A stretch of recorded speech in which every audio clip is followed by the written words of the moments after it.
کی جاتی ہے تو اس کی کیفیت کیسی ہوتی ہے؟ تو اس کے لیے الگ الگ مثال ہے۔ پہلی مثال یہ، اگر واقعاً مومن ہے اور اس نے اپنے اعمال صالح کے ذریعے اس پانی کو پاک اور صاف اور شفاف رکھا ہے تو اس کی روح ایسے پرواز کر جاتی ہے جیسے پھول سے خوشبو نکل جائے، اس کو احساس بھی نہیں ہوتا ہے۔ لیکن اگر مومن نہیں ہے تو اس کی روح جسم سے ایسے نکلتی ہے جیسے ایک ریشمی کپڑے کو خاردار درخت پر ڈال کر اس کو کھینچ دیا جائے تو وہ تار تار ہو جاتا ہے، اس طریقے سے اس کی روح نکلتی ہے۔ اور تیسری مثال جو اس کی بیان ہے وہ یہ ہے کہ جیسے ایک زندہ جانور کی کھال کو بدن سے نکال دیا جائے، کتنا درد ہوتا ہے۔ اگر جانور زندہ ہو تو اس کی کھال کو اس کے بدن سے زندگی میں ہی نکالا جائے، کتنا تڑپے گا۔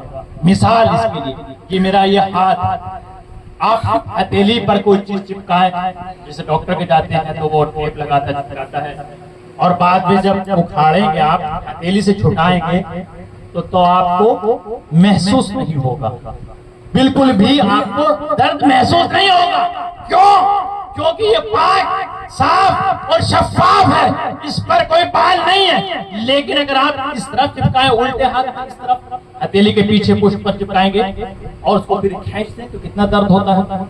ایک مثال ہے بہت چھوٹی، کتنا درد ہوتا ہے، بہت زیادہ درد ہوتا ہے۔ اسی طریقے سے انسان کی روح جب قبض کی جاتی ہے تو اسی طرح اس میں تکلیف ہوتی ہے۔